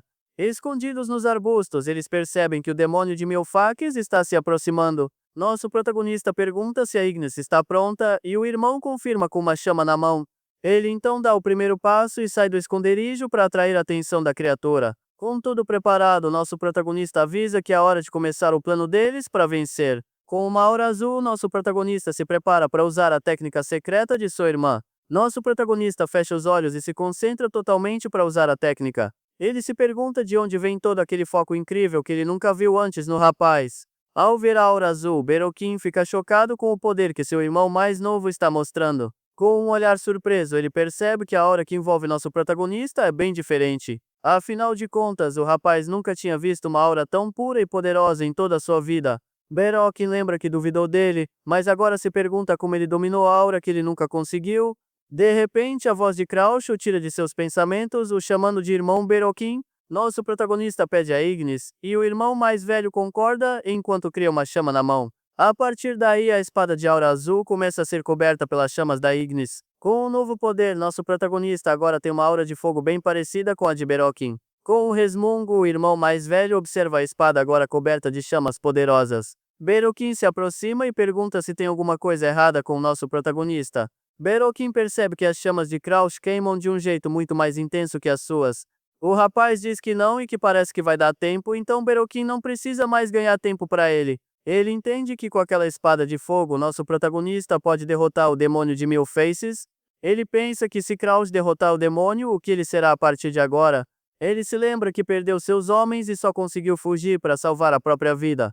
Porém, isso significa que ele é mais fraco que o fracassado da família e o rapaz ataca o monstro. Com um único e poderoso golpe de fogo, a criatura é completamente destruída. Berokin fica completamente chocado, sem acreditar no que acabou de ver acontecer. A explosão de chamas ilumina tudo, e ele observa o resultado do ataque do irmão. De repente, a chuva para e o pântano volta a ser uma paisagem verde e tranquila. Uma voz chama por ele e nosso protagonista surge em meio à luz do sol que aparece. Com um olhar vitorioso, ele avisa que a batalha finalmente acabou de vez. Berokin mal acredita que tudo acabou tão facilmente e solta um sorriso forçado. A partir daí, ele começa a rir de nervoso e aperta sua espada com força. Com o orgulho ferido, ele grita para o irmão morrer e o ataca pelas costas. Berokin fica confuso e se pergunta por que não consegue usar a sua Ignis. Crouch revela que está roubando a skill dele e agradece pela ajuda na missão. Nosso protagonista bloqueia o ataque com facilidade, como se já esperasse por isso. Com um sorriso maligno, ele diz que é grato por seu irmão ter continuado exatamente o mesmo. A partir daí, as condições para desbloquear a skill de Berokin são finalmente reveladas. Berokin grita de dor enquanto seu braço pega fogo e ele cai no chão agonizando. Logo em seguida, nosso protagonista o acerta com um soco poderoso e diz que a Ignis agora é dele. Era preciso que ele entregasse parte da Ignis e reconhecesse que Crouch era superior e seu orgulho desmoronasse. Caído no chão, nosso protagonista o chama pelo nome com um olhar bem sério no rosto. Mas não importa o quanto ele tentasse, as coisas nunca davam certo como ele queria. Crouch revela que no começo ele realmente tinha esperança de se dar bem com todo mundo. Seu desejo nunca se tornou realidade, pois todos sempre o trataram com muita hostilidade. Ele se lembra de Beroquim sempre humilhando e desprezando desde que ele era pequeno. Ele pergunta se dói enquanto seu irmão agoniza no chão, sentindo muita dor. Nosso protagonista revela que, por serem irmãos, ele tinha uma pequena esperança de ser aceito. Com um olhar frio, ele diz que se contorceu de agonia do mesmo jeito quando Beroquim o queimou. Nosso protagonista então chuta seu irmão para longe, o jogando no chão com violência. Com um sorriso irônico, nosso protagonista solta uma risada enquanto observa o céu limpo. A partir daí, ele observa seu irmão caído e derrotado com um olhar cheio de desprezo. Ele reflete que, ironicamente, o tempo está muito bom depois de tudo que aconteceu ali. De volta à mansão Walheim, a notícia da aniquilação da Ordem dos Cavaleiros se espalha. O mordomo de Beroquim fica furioso e se pergunta como o fracassado foi o único a voltar vivo. É revelado que a erosão foi atualizada para 5 estrelas, um nível para os maiores especialistas. No funeral de Beroquim, todos comentam que Crouch só sobreviveu graças ao sacrifício do irmão, mas o mordomo-chefe o repreende por respeitar a vontade de Beroquim, que protegeu o irmão. Nosso protagonista pensa que eles compraram seu testemunho e que não precisa se preocupar. A partir daí, ele reflete que, graças ao irmão, conseguiu ótimos resultados na expedição. E enquanto nosso protagonista se afasta, o mordomo diz para não deixar a morte de Beroquim ser em vão. Agora ele pode usar o veneno de sangue e controlar o surto com seu sexto sentido. Além disso, através da skill Ignis, ele conseguiu desbloquear a poderosa chama negra. Sendo assim, o único problema é a investigação do fenômeno estranho na erosão do mundo. Ele percebe que a chama negra superou suas expectativas e será uma ótima carta na manga. Ele manda alguém entrar e pensa que eles ainda não descobriram a verdadeira causa de tudo. Uma garota se apresenta como Sefira, uma investigadora da equipe de investigação da erosão do mundo, e diz que o esperava. Por causa disso, ele talvez encontre os servos do morto-vivo antes do que pensava, mas de repente alguém o chama. Ele pensa no erodidor do mundo, que está preso num sonho e só consegue ver através dos olhos de seus servos, os mortos-vivos. Nosso protagonista então percebe uma marca de estrela negra bem no pescoço dela e fica tenso na mesma hora. Com um sorriso confiante, Crouch aponta para a garota e revela que vai apagar a imortalidade dela. Seus olhos se arregalam ao ver aquela estrela preta, pois ele não esperava encontrar uma daquelas tão cedo. Com isso, nosso protagonista solta uma risada meio sem graça, deixando a garota completamente confusa com sua reação. Logo em seguida, ele a ignora e se dirige ao morto-vivo dentro dela, dizendo que quer propor um acordo bem interessante. A investigadora dá um sorriso sinistro e, com uma voz sombria, pergunta se ele por acaso é um regressor. Ela revela que procurava outra coisa, mas nunca esperou conseguir uma presa tão inesperada e interessante como ele. Em um flashback, vemos um homem acorrentado chamado Auguste, o Jardim Carmesim, também conhecido como o Morto-Vivo. Nosso protagonista se lembra que antes da regressão ele tentou roubar a imortalidade do cara por ordem do Arthur, mas falhou. Contudo, outra garota a repreende e pergunta se ela esqueceu o quanto eles sofreram por causa daquele cara. Arthur então diz que o problema com o morto-vivo foi resolvido e pede para pararem a luta inútil. Uma das companheiras do Arthur diz sentir pena, pois a única razão para ele ter tantos servos era sua imobilização. Arthur explica que, com isso, o morto-vivo vai gastar toda a sua energia se regenerando e não poderá controlar seus servos. A outra garota manda parar de agir como uma santa, e a companheira se desculpa sem jeito. O morto-vivo avisa que mesmo que ele renascesse, seria impossível conseguir o que tanto queria. De repente, Augusto abre seus olhos vermelhos e diz que toda aquela situação é uma grande pena. Ele completa que é uma pena eles terem falhado em roubar sua imortalidade e o jovem Crouch concorda. De volta ao presente, nosso protagonista pergunta o que a fez pensar que ele é um regressor. Afinal, a condição para roubar sua skill era ser mais forte que ele, algo completamente impossível. Ela explica que quando uma criança propôs um acordo tão audacioso, só podia ser um regressor. A entidade o chama de mentiroso, pois um regressor não pode matar quem transcende o próprio tempo. Nosso protagonista diz que não é mentira, e uma mão de aura roxa surge na frente dele de repente. A mulher fica chocada ao ver que a skill Capuz Negro pode roubar até mesmo a imortalidade dela. A partir daí, ele usa sua habilidade e lança um ataque de energia sombria na direção da investigadora. Diante da situação, a investigadora apenas fecha seu punho com bastante força, mostrando sua tensão. O morto-vivo revela que só aumentava a erosão do mundo para encontrar alguém que pudesse matá-lo. Por causa disso, ela encara nosso protagonista e pergunta quais são os termos do acordo que ele propôs. Nosso protagonista explica que ela precisa cooperar para ele ficar mais forte, pois sua skill não vai ativar de outro jeito. Com um sorriso, a mulher diz que ele está pedindo para ser seu discípulo e que venderia a alma para se livrar da imortalidade. Crouch é jogado para trás só com a aura e se choca ao perceber que aquele nem é o corpo principal dela. Diante da situação e com um olhar determinado, ela finalmente concorda com a proposta ousada do nosso protagonista. A partir daí, ela se apresenta como Auguste, o Jardim Carmesim, e jura que vai torná-lo o homem mais forte de todo o mundo. Ele pensa que o Jardim Carmesim é tão poderoso quanto Arthur e que, com sua ajuda, ele ficará ainda mais forte. Sendo assim, ele fecha o punho e decide que vai impedir a erosão do mundo, mesmo que precise do poder de um erodidor. É explicado que a skill de regressão agora pertence ao Arthur e por isso Crouch não pode mais voltar no tempo sozinho. Com um sorriso, ele se vira para a mulher e diz que está contando com a ajuda dela de agora em diante, Cream. Por causa disso, se o mundo for destruído nesta nova linha do tempo, ele também vai desaparecer para sempre. A mulher fica completamente confusa com o apelido e se pergunta o que diabo significa Cream. A partir daí, ela o agarra pelo rosto e grita para que ele a chame de mestra, deixando o rapaz em choque. Com um sorriso, ela o corrige e diz que na verdade o nome dele é Crouch, não Cream, como ele havia dito antes. Nosso protagonista se solta dela e, enquanto se afasta, diz que agora finalmente pode voltar para sua casa. A mulher pergunta se ali não é a casa dele e o rapaz explica que já faz muitos anos que não mora mais naquele lugar. Ele completa que nem se lembra do rosto dos pais e uma valquíria encapuzada diz que a senhora da casa o está chamando. Nosso protagonista fica surpreso por ser sua mãe e se pergunta se ela finalmente se interessou por ele após os rumores. A valquíria confirma o chamado e diz que tem mais uma coisa muito importante para avisá-lo.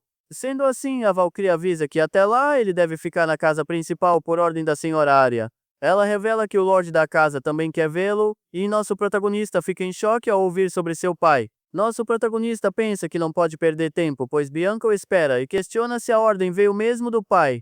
Ele pensa que seu pai é um semideus e que talvez tenha sentido algo estranho sobre ele através das estrelas. Enquanto vai embora, ele completa que se o pai quiser, o Lorde da casa pode vir vê-lo pessoalmente. Através da janela, vemos a senhora Arya observando tudo com um sorriso bem misterioso no rosto. A partir daí, a carruagem se afasta da mansão e segue seu caminho de volta para outra casa do rapaz. Com isso, ele decide ir embora e diz que volta quando seu pai realmente o chamar, deixando as duas chocadas. Nosso protagonista reclama com crime e pergunta se a cor vermelha não é muito chamativa para um pássaro. Já na carruagem, ele se espreguiça e diz que finalmente está livre e que não planeja voltar lá tão cedo. Cream diz para não se preocupar e muda de cor para preto, perguntando se agora não parece um corvo de verdade. De repente, um pequeno demônio vermelho aparece na janela e o chama de discípulo mal educado, mandando ele abrir. Nosso protagonista discute com o corvo e o chama de idiota, dizendo que ele é tão preto quanto seu coração malvado. Nosso protagonista pensa que Arthur é o verdadeiro regressor, mas ele não precisa explicar que só pegou a skill emprestada. Ele pergunta sobre o corpo principal, e Cream o xinga de regressor desagradável por perguntar, sabendo que não pode se mover. A partir daí, a carruagem finalmente chega na mansão Azor Pine depois de uma longa viagem pela estrada. O rapaz avisa que tem uma garota branca na mansão e manda o corvo ser bem gentil com ela. De repente, uma garota com capuz de pintinho aparece e pergunta, confusa, se ele estava falando dela. A garota é, na verdade, a Bianca, que dá as boas-vindas para nosso protagonista com um olhar bem fofo. Com um sorriso vitorioso, nosso protagonista se vira para o corvo e diz que ele bem que o avisou sobre a garota. Ariodo corre para recebê-lo, e o rapaz pergunta se aconteceu alguma coisa enquanto ele esteve fora. A carta diz que o remédio para a doença da descoloração está pronto, e o Lorde Alquimista logo o trará. O mordomo revela que uma carta do Lord Darwin chegou e nosso protagonista suspira bem cansado com a notícia. Nosso protagonista então instrui Ariodo a tratar Danfelion com hospitalidade, pois ele será um benfeitor. Logo em seguida, o mordomo avisa que a Bianca esteve muito preocupada com ele o tempo todo que esteve fora. Ao saber que ele foi pego na erosão, a garota tentou ir até a casa principal para encontrá-lo de qualquer jeito. Nosso protagonista pensa que não checou o cadeado da Bianca recentemente e uma aura roxa surge ao redor dela. Com isso, nosso protagonista fica tocado com a preocupação da garota e seu olhar se torna mais sério e determinado. A partir daí, ele vê que a primeira condição para destravar a maldição era se tornar amigo da garota, e isso foi concluído. A garota percebe a reação dele e pergunta se por acaso tem alguma coisa no rosto dela naquele momento.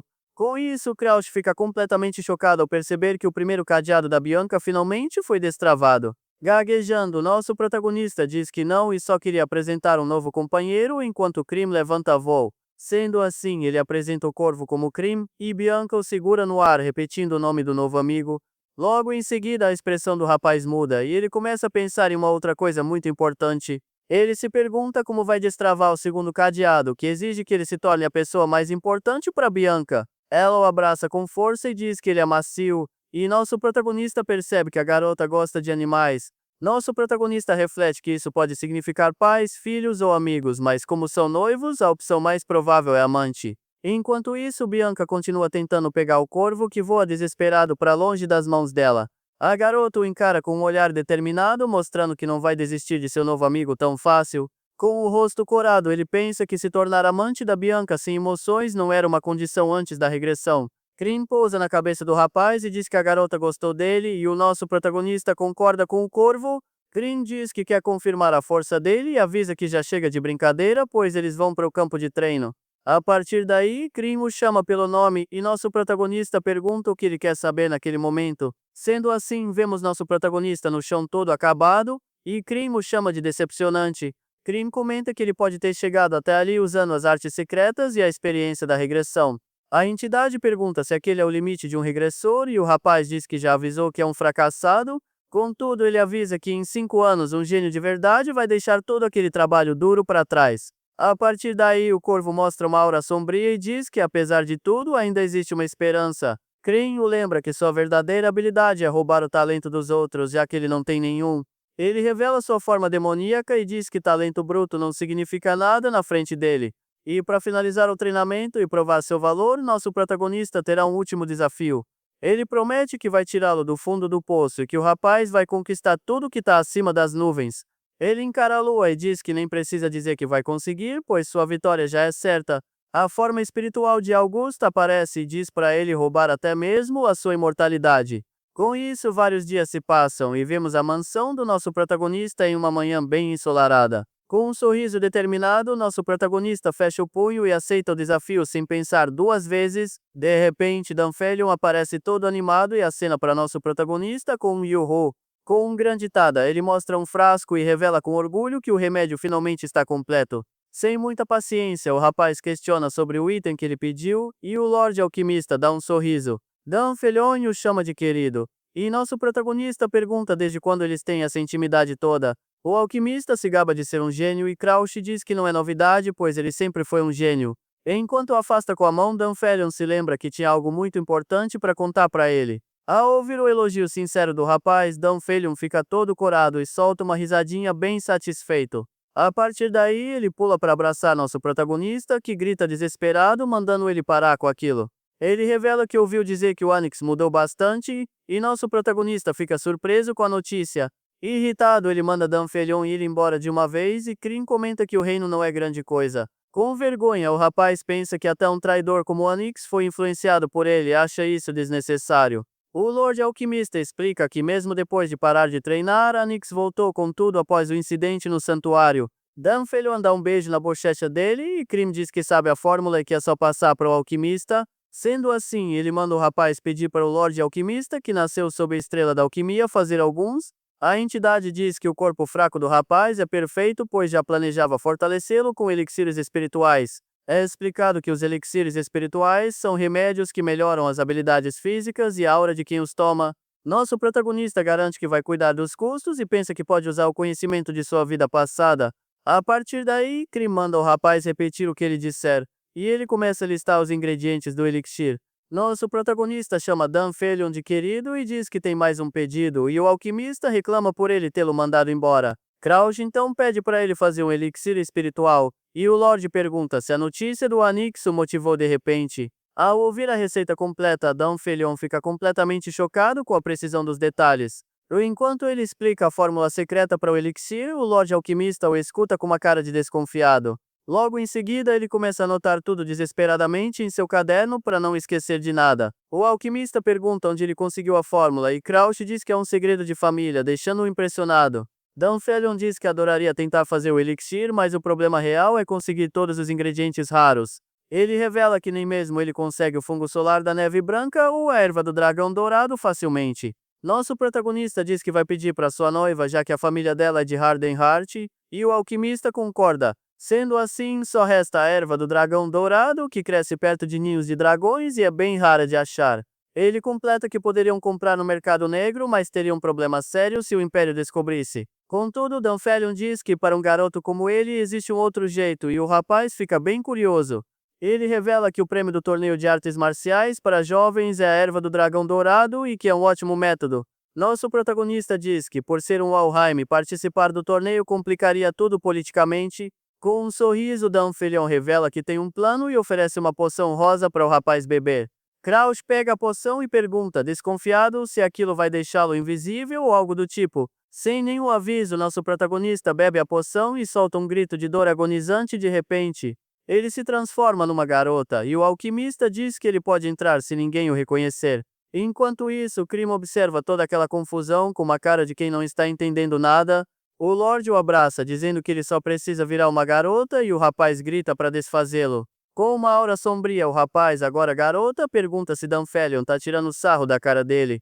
Completamente apavorado, o Lorde Alquimista se desculpa desesperadamente com o nosso protagonista.